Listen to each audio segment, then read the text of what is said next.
Hola, soy Karina Mariani y estas son mis editoriales. La editorial de hoy, Clara Campoamor, Gracias y Perdón, Kit Starter del voto femenino. Era una niña pobre y la repentina muerte de su padre la sumió en una pobreza aún mayor. La huérfana de 10 años debió comenzar a trabajar limpiando y cosiendo junto a su madre para sobrevivir a duras penas. Cuando esto tampoco alcanzó, logró que la emplearan en un negocio y luego se animó a concursar por un puesto en el Ministerio de Instrucción Pública, donde fue destinada como profesora de mecanografía en las escuelas de adultas. La joven casi no había ido a la escuela y solamente podía enseñar a tipear. Cuando se cuentan las luces y sombras de los personajes históricos, se suele decir que estos personajes eran seres de su época. ¿Qué quiere decir esto? Se hace alusión a las contradicciones y acciones que no son analizables sin entender su contexto, el contexto de estos personajes. Bueno, Clara Campoamor no fue una mujer de su época. Fue un prodigio futurista, un motor tracción a sangre, la suya, incontenible e incomprensible para ese contexto que le tocó en suerte. Clara tenía 32 años cuando por fin logró empezar la secundaria. Y volemos con nuestra imaginación a la España de 1920 para tener una idea de lo que hizo esta señora en la vida esa que no le escatimó disgustos. Vamos a ver, se recibió de bachiller en 2 años y acto seguido se inscribió en la Facultad de Derecho, donde 2 años después obtuvo su título. Las abogadas en ese entonces se podían contar con los dedos de una mano. En 1925 se convirtió en la segunda mujer en incorporarse al Colegio de Abogados de Madrid. La primera había sido, recuerden este nombre, Victoria Kent. En estos días se cumplen 73 años de la sanción del voto femenino en Argentina y 89 del debate que dio el voto a las mujeres en España. El logro del voto femenino, en Occidente, claro, fue un efecto dominó desacompasado pero arrollador, que se concentró mayoritariamente en la primera mitad del siglo pasado. Exactamente el 1 de octubre de 1931 se enfrentaron en un duelo sin cuartel Victoria Kent, que en ese momento era diputada socialista, y Clara Campoamor, que era diputada liberal. Dos mujeres que no habían tenido el derecho de votarse a sí mismas. ¿Qué iban a discutir? Si las mujeres podían o no votar. Ese debate, esa escena en la historia del feminismo, ese momento magistral es ciertamente útil para explicar la falsía con la que se manipulan casi un siglo después las luchas de las mujeres. Estas dos aguerridas damas defendían polos opuestos. Kent, que representaba a la izquierda, se negaba a otorgar el derecho a sufragio a las mujeres. Sí, así como se escucha. La izquierda no quería que las mujeres votaran. ¿Por qué? Porque las consideraba incapaces de comprender su propio bien, las consideraba dominadas por sus maridos, por sus padres o por la iglesia. Consideraba que no estaban dadas las condiciones para la implementación del voto y proponían postergar este derecho sine die, o mejor dicho, hasta que a ella, a Kent, su representante, se le cantara en ganas.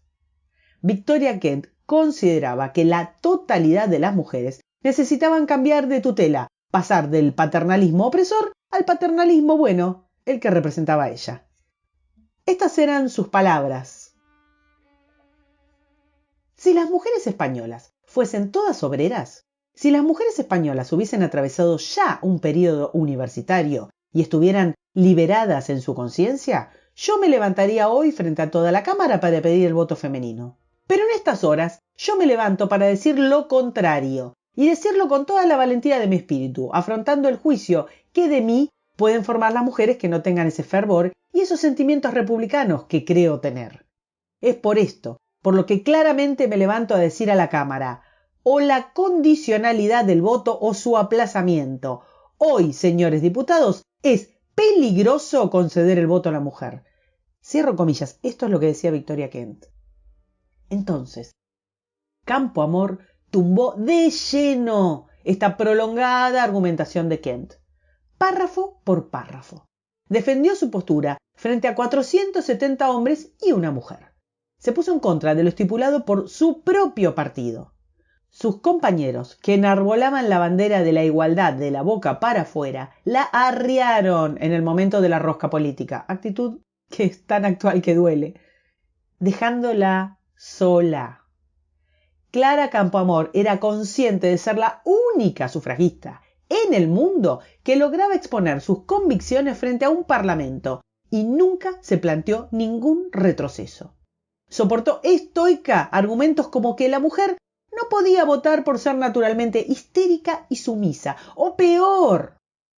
Soportó argumentos que decían que las mujeres recién podrían votar a los 45 años con la llegada de la menopausia, ya que en ese momento adquiría la suficiente serenidad de espíritu como para ejercer tan importante derecho. Con sofisticada ironía, contestó Campoamor a Kent. Las palabras de Campoamor fueron estas. Señores diputados, lejos yo de censurar ni de atacar las manifestaciones de mi colega, señorita Kent, comprendo, por el contrario, la tortura de su espíritu al buscar hoy en trance de negar la capacidad inicial de la mujer. Creo que por su pensamiento ha debido pasar, en alguna forma, la amarga frase de Anatole France cuando nos habla de aquellos socialistas que, forzados por la necesidad, iban al Parlamento a legislar contra los suyos.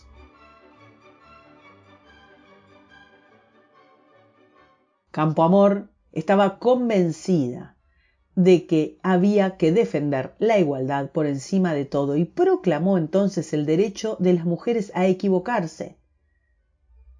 Parte de su discurso decía: ¿no sufrimos las mujeres las consecuencias de la legislación?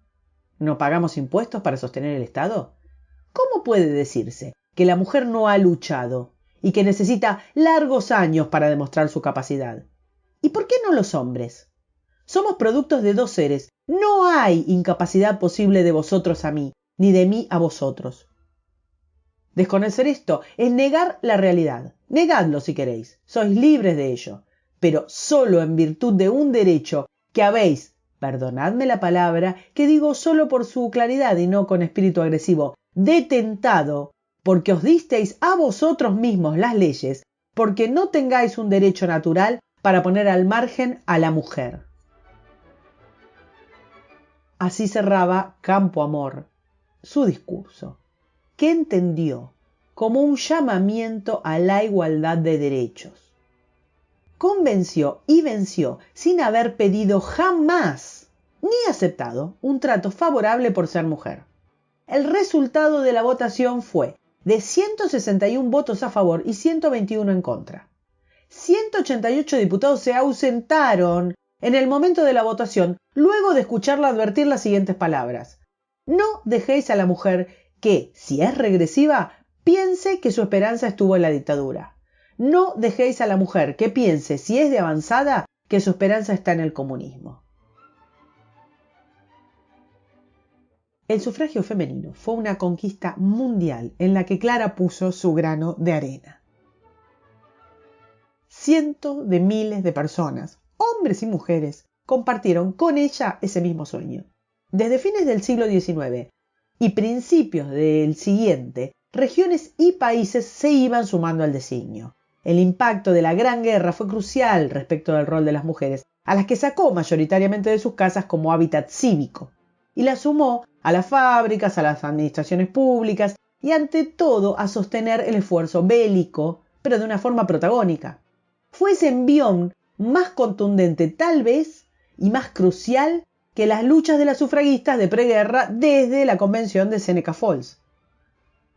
Naciones Unidas en 1948 estableció en su artículo 21 de la Declaración Universal de los Derechos Humanos que toda persona tiene derecho a participar en el gobierno de su país, directamente o por medio de representantes libremente elegidos. Casi todo Occidente ya había reconocido para esa época el sufragio femenino. Uno a uno, los países encontraron su forma a sabiendas de que la ola era imparable. Nuestra región picó en punta con Uruguay en 1918. El pintoresco caso de Ecuador se hizo remarcable luego de que Matilde Hidalgo Navarro interpusiera su reclamo frente al Consejo de Estado que le permitió votar en las elecciones de 1924 solamente a ella. 4 años después, ya era un derecho de todas las ecuatorianas. Terminando la Segunda Guerra Mundial, llegaría el turno de las francesas, las italianas e incluso las belgas. En Argentina, la provincia de San Juan fue vanguardia y en 1862, con voto calificado y en elecciones municipales, las mujeres tuvieron su primer llamado. Julieta Lantieri, en 1910, litigó para que se le reconociera sus derechos políticos y ganó, siendo la primera iberoamericana en votar en 1911, pero un fallo posterior le quitó el derecho.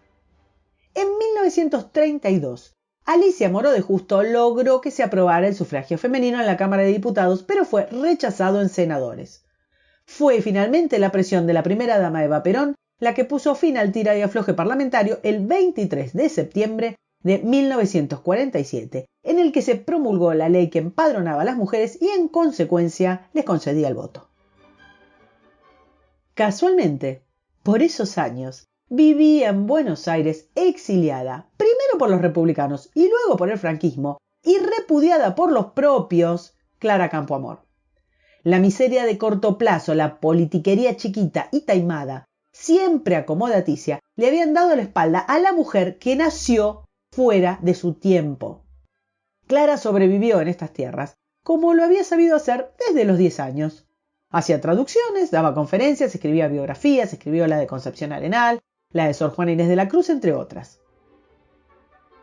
Clara Campoamor fue elegida diputada en su país por el Partido Radical, al que se había afiliado por ser republicano, liberal, laico y democrático, valores de su ideario propio, que se empeñó en representar desde muy joven.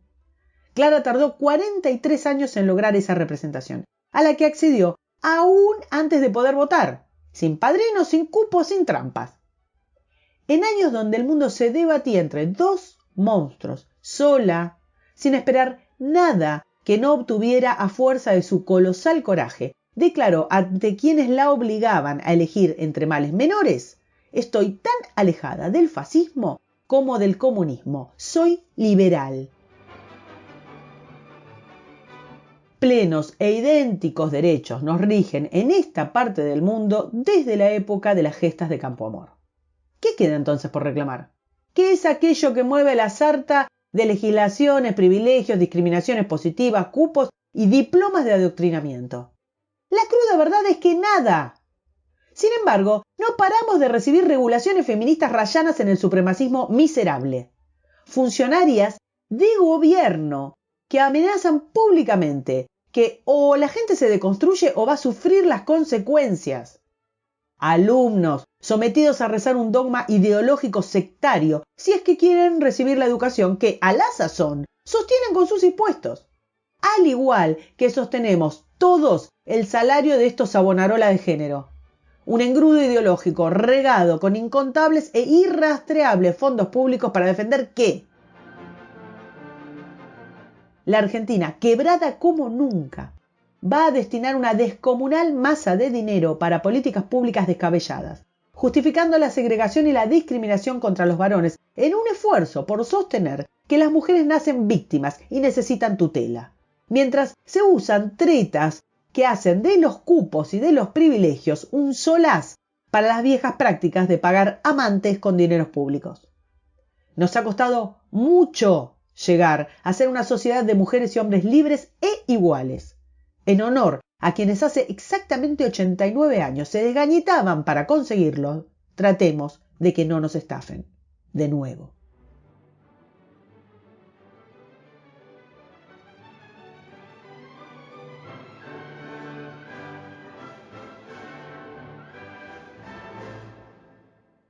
Para escuchar las editoriales del domingo, suscríbete, compartilo, me gustealo y nos vemos en la próxima. Gran abrazo.